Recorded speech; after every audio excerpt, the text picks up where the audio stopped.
So I'm going to go ahead and get this map intro queued up. And here we go.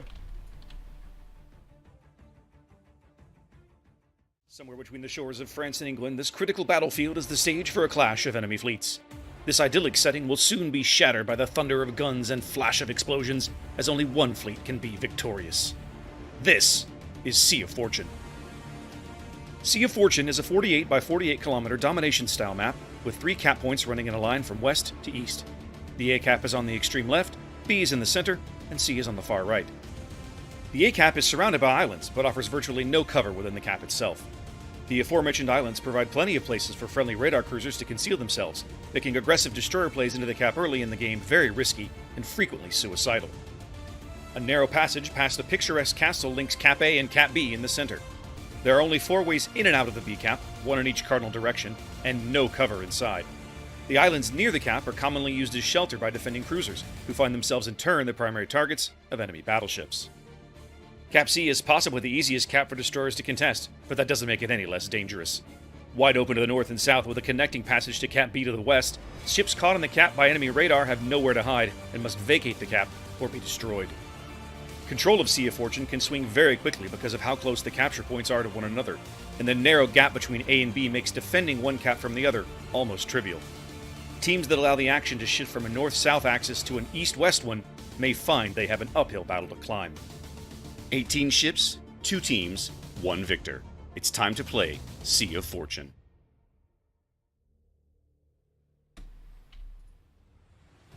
Alright, here we go on to Sea of Fortune. Zath, talk to me about 5D. First of all, I'm disappointed you brought a naked Eerie. Yeah, I'll work on that between games. I've been a little busy this morning. No worries, man. 5D's got Hakuryu, Montana, Yamato, Des Moines, Worcester, Minotaur, Henri, Gearing, and Grozavoy. Basically everything you would expect that has decent anti-air, except maybe the Yamato and maybe the Henri. Alright, here we go. CNF opting for Montana Republic, Des Moines, Henri, Zhao, and Moskva. Nice. And Stalingrad, a very broad mix of cruisers there. Not really focusing in, hedging their bets quite broadly. And a single Shimakaze. Of all the destroyers I could have seen today, I don't think that would have been the one I would have chosen. And he's running 20-kilometer torpedoes. Well, now, you would know. I would not... you have a method for detecting that. You'll have to fill me in over the course of the game, how you figure that out. It's the proper team paddle mod, not the one that you use. That's trash. Ah, okay. You'll have to show me that later. We'll figure that out. No worries. Budster here taking a lot of incoming fire early. Oh, down to half health already here. Barely 2 minutes gone. Trying to get into position, but really struggling with it here. Kegger's fighters doing a great job of keeping him spotted while he tries to get up to this island here south of C. Yep, more shots coming in on him now. Oh, he'll be fine. All stations for now, requesting fire on the designated target. Now Kegger has done something. Yep, done they left the fighters up to spot for a while. They're down now. Oh no, they're still around, and he's using the rocket planes now to spot the Shima and light him and reset the cap. Yeah, that's beautiful work there. Great spotting advantage there by 5D, just keeping an eye on what's going on. CNF, 2 ships down to half or below early. Budster continuing to get rocked over here. Well south of C, down to 9,000 HP very early. Now, CNF is also choosing a bit of an odd deployment here. The Stalingrad is going very wide over to the 910 line. The Des Moines, you've seen where he is, but I'm not sure how effective he's going to be on that kind of HP. It looks like they're going to send the Montana over to back them up. Everybody else is headed to the 1-2 line. Which makes sense. We see this in clan battles quite often. Concentrate fire on the enemy warship. To kite away, and that's definitely a Stalingrad based off that positioning. And I think it was supposed to be the Des Moines until he got whacked a little bit. Indeed. Well, we see Crazy Canadian 76's Shimakaze in smoke, probably radared given the volume of fire that's coming in. Was he radared, Zath? Nope. All right, well, they're guessing and doing well. They continue to reset him in there. J-Max Des Moines behind him in between B and A did take a torpedo to the face, so he's also on about half health early on. Yes. And he is coming under some fire right now, which means that everybody's shooting. Henri's got some shots right over the island. And that Shimakaze is going to grab A cap here. Indeed. CNF going to bag A. Sorry, Mike is setting up a no-fly zone over B cap with that Minotaur. I just want to point that. Yep, very much. Well, it looks like he's the one that's... Mike MJK is the one who's reversed in and is capping B. Which destroyer is it that capped C, Zath? That's the Glozavoy. That is One-Eyed Pegleg. And where's the gearing? Gearing is with the Wooster making up a Death Snail all the way over on the 9 line. They're going to try to keep that Stalingrad detected there, and they're just going to whittle him down and nothing. I see it now. Especially since now the Des Moines can't help. That's true. He is kind of... The Stalingrad is kind of out there all by himself. He's going to prevent anybody from moving down the 9-10 line. That seems to be his purpose over there. But that also means if I'm CNF that, okay, I've got the A cap. It seems like I'm going to let them have the C cap. My focus has to be on the B cap, and I don't see any forces over there they have to really do much about the B cap. No. Now watch Kegger. He's about to do an AP bomb drop on the Stalingrad. Oh, I see them coming in now.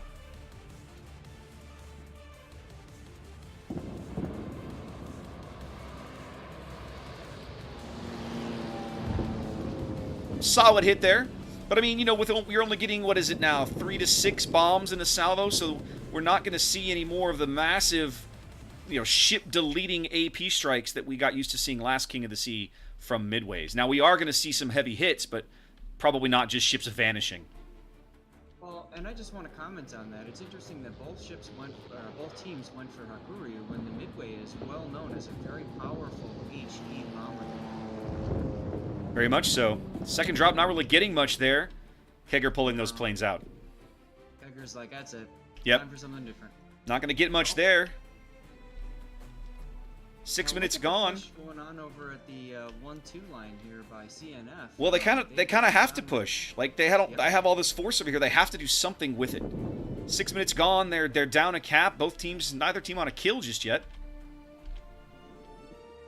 Those 20-kilometer torpedoes coming in somewhat handy there. We keep in mind that with the CV rework, Harriers no longer spot torpedoes. Yes, which I'm not going to lie, that's one of my favorite things about this game. Something just wrecked CNF, this Stalingrad over here. Yeah, I was just noticing that as well, and he is just getting whittled down by the Wooster, who's safely in smoke. Well, and here comes the next wave of AP bombs.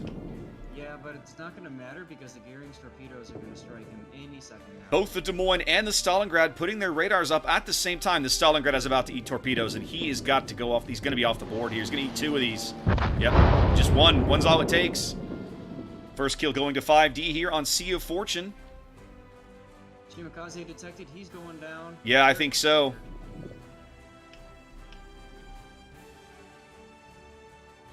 He's leaving. He left a great present for the Montana, though. If he can survive, he can still be impactful over there, but he's very, very low. More shells coming in. Those torpedoes have just appeared. And One-Eyed Pegleg is possibly going to take one even. Probably going to take at least one. Montana will take one, yes. Yep.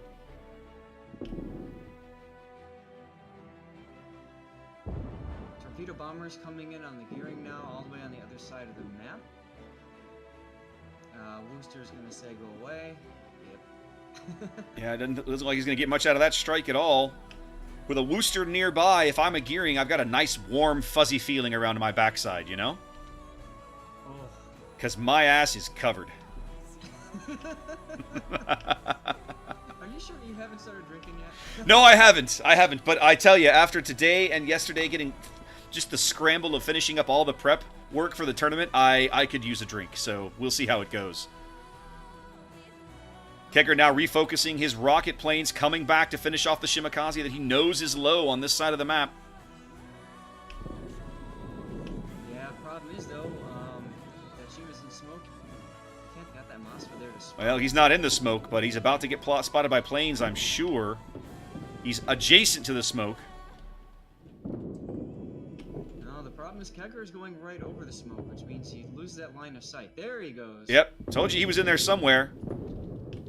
CNF's Henri getting just pounded here north of A. CNF had this really strong push up the 1-2 line, but with the Shimakaze spotted, he is bound to be off the board very soon. Here come the rocket planes. That's got to be it. He didn't get the rocket strike off. He didn't get it lined up in time, I guess. Remember the change. Yep. And there goes the Henri. There goes the Henri. The Shima clings to life on 400 HP. Putting out some last gasp torpedoes here, knowing he's probably going off the board. They still can't manage to hit him. This guy is he's leading a charmed life over here, but it finally ends. 5D up 500 points and 3 ships now as we approach the halfway mark of the match on Sea of Fortune. CNF still looking for their first kill. There's a couple of very low ships, Fish's Montana and JMax Des Moines, both very low up here on the north side of B and C, as Beast Within's Republique is driving hard into the B cap. And those 20-kilometer torpedoes are coming through now. Fish just dodged. It looks like the majority of them, if not all. Maybe took one. Well, and there's 2 more salvos behind it, but given Fish's angle, I don't think he's going to take any of those either. No, very convenient gap, as usual. Beast Within's Republique now on to B, trying to stop the bleeding here, but it's going to be very, very difficult. CNF also looking at, has a couple of very low ships. Budster, of course, went down very early on health. Still clinging to life in this game, still under 10k, but oof, they've got a really long road to call, really tall mountain to climb if they're going to try and get back in this game, Zaf.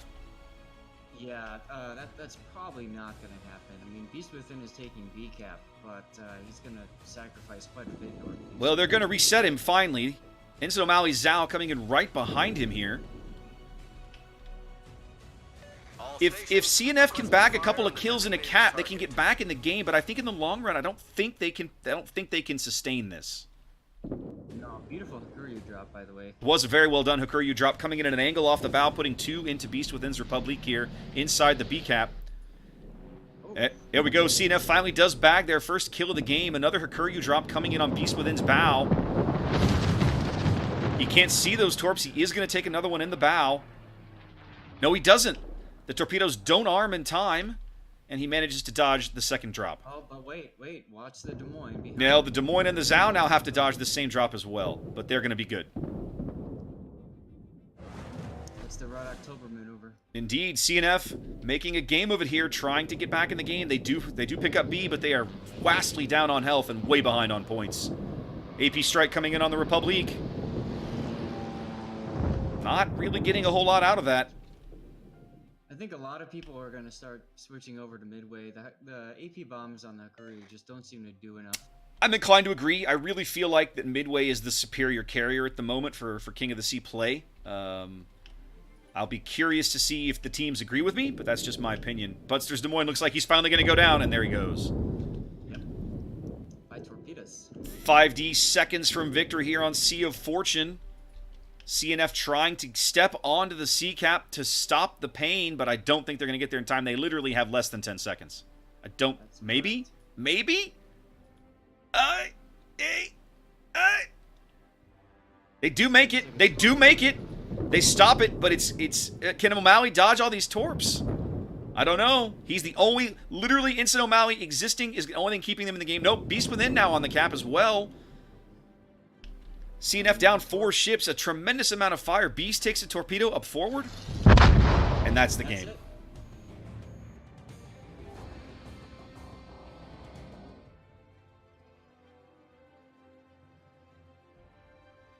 Well, did that go as you expected? I don't really know what to expect. I mean, you know, we didn't get a ton of time to talk about this before the match started, but with so many brand new teams in King of the Sea, I don't know that anybody really knows what to expect today, Zaf. I would agree with that.